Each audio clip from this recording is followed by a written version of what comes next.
Hello everyone, this is Meenu Dhankhar and welcome back to my YouTube channel #commerce wise. तो class 11th accountancy chapter कर रहे हैं 15 और chapter है बेटा अपना बैंक रिकंसिलिएशन स्टेटमेंट। इस वीडियो में करने वाले हैं क्वेश्चन नंबर 7। तो देखिए एक बार हमें क्वेश्चन क्या कह रहा है।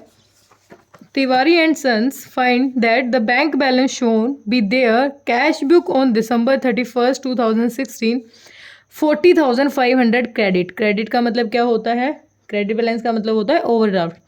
मतलब ये कह रहे हैं कि इन्होंने अपने बैंक बैलेंस में देखा और वहां पर शो कर रहा है इनको 31 दिसंबर 2016 को क्या है, ओवरड्राफ्ट है, मतलब बैंक से पैसा ज़्यादा निकाल रखा है। ठीक है, but the passbook show a difference due to the following reason. लेकिन जो कैश बुक में दिखा रखा है ओवरड्राफ्ट, लेकिन पासबुक में कुछ अलग डिफरेंस दिखा रखा है। हमारा जो मेन मोटिव होता है ना ये बैंक रिकंसिलिएशन स्टेटमेंट का, इसका एक ही रीज़न होता है बनाने का, जो हमारी कैश बुक होती है जो कंपनी प्रिपेयर करती है। ठीक है, ये थी हमारी कैश बुक और इसको कंपनी प्रिपेयर करती है। ठीक है, ये हमारा particular amount debit credit same हमारी पासबुक होती है। पासबुक कौन प्रिपेयर करता है भाई? पासबुक प्रिपेयर करता है बैंक। ठीक है, और पासबुक में क्या होता है? पासबुक में सिर्फ वो ट्रांजैक्शन की हिस्ट्री होती है जो हमने बैंक से पैसा निकाला है या फिर बैंक में पैसा डाला है। ठीक है, तो क्वेश्चन कह रहा है कि कैश बुक में ना ओवरड्राफ्ट शो हो रहा है, मतलब क्रेडिट साइड एक अमाउंट आ रहा है। कितना भाई? इसने कहा कि 40,500 रुपये से दिखा रखा है क्रेडिट बैलेंस। देखो कैश बुक में अगर पैसा आ रहा है, अमाउंट बढ़ रहा है तो प्लस होता है, और अगर अमाउंट जा रहा है, डिक्रीज हो रहा है तो माइनस होता है क्रेडिट। ठीक है, डेबिट मतलब इंक्रीज कैश बुक के अकॉर्डिंग। ठीक है, और क्रेडिट मतलब डिक्रीज इन बैलेंस। पासबुक में अपोजिट होता है। पासबुक में डेबिट का मतलब होता है हमारा डिक्रीज इन बैलेंस और क्रेडिट का मतलब होता है इंक्रीज इन बैलेंस। ठीक है, अब क्वेश्चन कहता है कि जब मैंने देखा ना पासबुक से स्टेटमेंट मैच की तो कुछ डिफरेंस लगा। क्या डिफरेंस लगा भाई? क्वेश्चन ने कहा a cheque for 5,000 drawn in favour of Manohar has not yet be presented for the payment. भाई क्या कह रहा है कि भाई 5,000 रुपये ना हमने चेक इशू कर दिया। देखो जब कंपनी चेक इशू करती है तो 5,000 रुपये अपने कैश बुक से घटा देगी क्योंकि उन्होंने किसी को चेक दिया है। ठीक है, लेकिन यहाँ पर पासबुक में अब तक वो अमाउंट आया नहीं है, मतलब सामने वाले के अकाउंट से उस पैसे को बैंक में नहीं डाला गया है। ठीक है, मतलब मैंने तो इशू किया, मेरे पास से चला गया, लेकिन सामने वाले के मेरे अकाउंट से उस अमाउंट को रिड्यूस करके सामने वाले के बैंक में नहीं डाला गया है। मतलब बैंक में तो वो अमाउंट सेम दिखा रहा है, कोई चेंज नहीं, लेकिन हमने अपने पास से उस 5,000 को घटा दिया। अब बैंक तो तब पेमेंट देगा तब घटाएगा, हमने तो उसको पहले घटा दिया। भाई जिस अमाउंट को हम पहले रिड्यूस कर चुके हैं और वो अब तक हमने पेमेंट नहीं की है, उसको दोबारा क्या कर दो? ऐड कर दो। तो यहाँ पर पहले नंबर पे तो लिखो आप क्रेडिट बैलेंस। क्रेडिट बैलेंस होता है हमारा overdraft as per cash book के अकॉर्डिंग क्या है अपना? ओवरड्राफ्ट है। ठीक है, कितना अमाउंट है भाई? 40,500 ये हमारा अमाउंट है। ठीक है, देन क्वेश्चन ने हमें कहा कि बैंक से हमने एक चेक इशू कर दिया। चेक इशू का मतलब होता है डिक्रीज होना अमाउंट का। हमने तो घटा के दिखा दिया लेकिन बैंक ने उसकी पेमेंट नहीं की है, सामने वाले को पैसा नहीं दिया, तो बैंक का बैलेंस तो सेम रहा होगा। तो अब हमने घटा दिया, बैंक ने कोई छेड़छाड़ नहीं की है अब तक, तो हम इस पैसे को क्या कर देंगे? दोबारा क्या कर लेंगे? ऐड कर लेंगे। तो हमारी फर्स्ट है सीरियल नंबर में चेक इशूड। देखो हमेशा ध्यान रखना, अगर चेक इशू किया है तो उसको ऐड करेंगे और चेक डिपॉजिट किया है तो उसको माइनस करेंगे। ये रूल होता है कुछ एक, लेकिन इसको आप ऐसे रटो मत, समझो कि भाई चेक इशू किया था लेकिन बैंक ने ना अब तक उसकी पेमेंट नहीं की है, बैंक से पैसा नहीं किया कटा है, तो बैंक से पैसा नहीं कटा है तो हम इसको क्या कर लेंगे? दोबारा इस पैसे को ऐड कर लेंगे। क्यों? ताकि हमारा जो बैलेंस है वो दोनों का सेम आए। ठीक है, बैंक जब पेमेंट करेगा तब हम दोबारा यहाँ से रिड्यूस कर देंगे। नेक्स्ट हमें क्वेश्चन कह रहा है a post dated cheque for 900। एक पोस्ट डेटेड चेक था 900 का, has been debited in the bank column of cash book but it could not have been presented in any case. एक पोस्ट डेटेड था, एक पहले का 900 रुपये का बैलेंस था जो कह रहा है कि हमारी कैश बुक में डेबिट, बैंक कॉलम में डेबिट है। डेबिट का मतलब होता है 900 रुपये हमारे अकाउंट में आ गए। ठीक है, लेकिन ना अब ये कह रहा है कि किसी भी हालात में वो हमारा बैंक में रिप्रेजेंट नहीं हो पाएगा। मतलब हमें दिख रहा है कि एक चेक हमारे पास आना चाहिए, लेकिन वो अब तक नॉट येट, अब तक तो वो आया नहीं है, और could not have been present in any case, किसी भी केस में उसको प्रेजेंट नहीं किया जाएगा। तो अगर ये पेमेंट हमने डेबिट दिखा दी, मतलब हमने दिखा दिया हमारे पास अमाउंट बढ़ गया है, लेकिन बैंक से कुछ होगा ही नहीं, तो इसमें बढ़ाने का क्या फ़ायदा।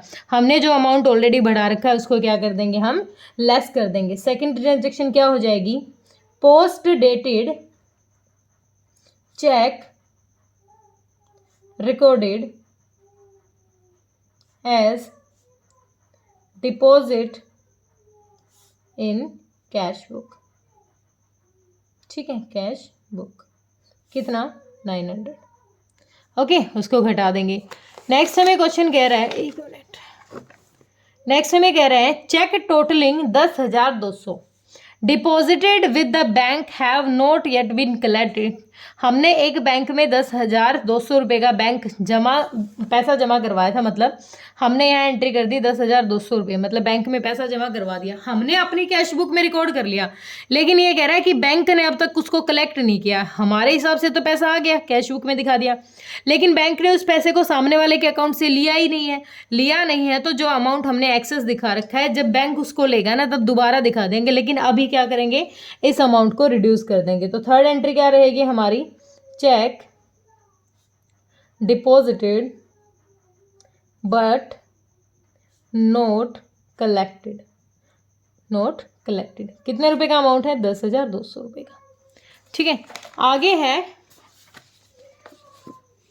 And another cheque for 4,000 deposited in the account has been dishonoured. एक 4,000 का हमारे बैंक में पैसा आया था, डिपॉजिट किया था हमने, वो डिसऑनर हो गया। डिसऑनर का मतलब वो होता है कि या तो कोई इन्फॉर्मेशन कंप्लीट नहीं थी उस चेक पे जो लिखी हुई थी, या फिर इतना सफिशिएंट बैलेंस नहीं था उस चेक होल्डर के पास। ठीक है, तो हमारे बैंक ने उस चेक को कर दिया डिसऑनर, मतलब कैंसिल कर दिया। अब बैंक के पास वो पेमेंट आई नहीं, हमने यहाँ दिखा रखा था कि 4,000 आएंगे और बैंक ने उसको डिसऑनर कर दिया, तो इसको कर देते हैं रिवर्स एंट्री भी कहते हैं इसको। तो इसको कर देंगे कैंसिल, और दोबारा इस अमाउंट को क्या कर देंगे, जो हमने ऐड कर रखा उसको लेस कर देंगे।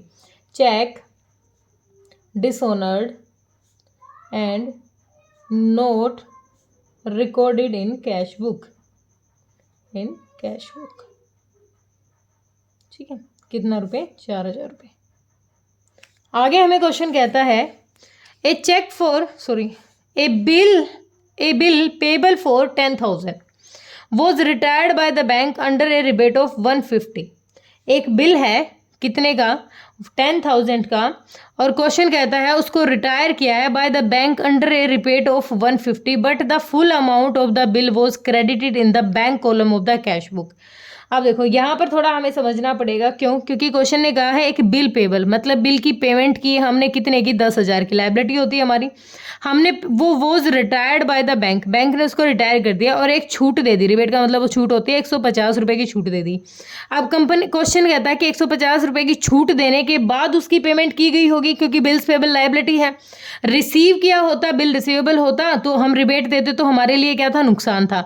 अब हमें छूट मिली है, क्यों, क्योंकि हमें 10,000 देने थे और 10,000 में से 150 कम दिए, but the full amount of the bill was credited in the bank column of the cash book. लेकिन जो पूरा अमाउंट है वो क्रेडिट कर दिया गया है, तो सिर्फ जो छूट है वही नहीं क्रेडिट की गई होगी, बाकी सारा अमाउंट तो क्रेडिट कर दिया होगा ना। जो जितने रुपए की छूट है 150 रुपये की, क्योंकि वो पहले एडजस्ट कर रखा था, तो अगर बैंक ने 150 रुपये की छूट बैंक में मिली है, 150 रुपये क्रेडिट हुए हैं, तो हम इसको रिकॉर्ड कर देते हैं, भाई हमारा अमाउंट बढ़ जाएगा कितने रुपए से, 150 रुपये से।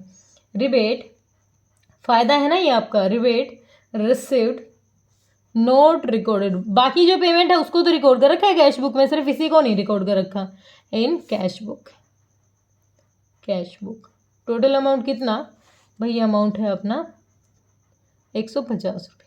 ठीक है, तो दोनों साइड देखो, अब पहले ही ओवरड्राफ्ट कह रहा था कितने का, 40,500 का, अब हमारा अमाउंट और बढ़ गया, तो देखें 40 और 50, 50 4 54, 54 55,600, इधर का अमाउंट आ गया 55,600, इधर भी लिख लो 55,600। ठीक है, 55,600 में से कितना लेस करना है, 5,150, तो यह आ जाएगा आपका 50,450, 50,450। ये क्या आ गया, अगेन हमारा कैसा बैलेंस आ गया, debit balance. Debit balance as per debit balance as per passbook. अब देखो, ऊपर तो हमने कैश बुक लिख दिया था, कैश बुक के अकॉर्डिंग ये बैलेंस था, फिर हमने पासबुक से सारे स्टेटमेंट मैच की तो ये बैलेंस आ गया भाई हमारा एज पर कैश बुक और पासबुक। अगर हम कैश बुक से स्टार्ट कर रहे हैं तो यहाँ पासबुक रहेगा, और पासबुक से स्टार्ट कर रहे हैं तो कैश बुक रहेगा। और डेबिट बैलेंस, देखो डेबिट बैलेंस पासबुक के अकॉर्डिंग क्या होता है, ओवरड्राफ्ट। क्या होता है, ओवरड्राफ्ट। तो ये है ओवरड्राफ्ट। और कैश बुक के अकॉर्डिंग क्रेडिट होता है ओवरड्राफ्ट, और पासबुक के अकॉर्डिंग डेबिट। क्योंकि देखो हमने बैंक में पैसा जमा कराया है, तो ये तो है नहीं कि हम बैंक को पैसा देके भूल जाएंगे, हम इन फ्यूचर उसको लेंगे भी ना, बैंक से अपना निकलवा के भी लाएंगे। तो हम पैसा बैंक से निकलवाते हैं ना, तो वो बैंक के लिए मतलब जमा करवाते हैं, तो बैंक के लिए लाइबिलिटी है कि इन फ्यूचर बैंक को वो पेमेंट देनी है। ठीक है, तो होप क्लियर हुआ होगा। कोई दिक्कत परेशानी है तो कमेंट सेक्शन में डालना। Thank you so much.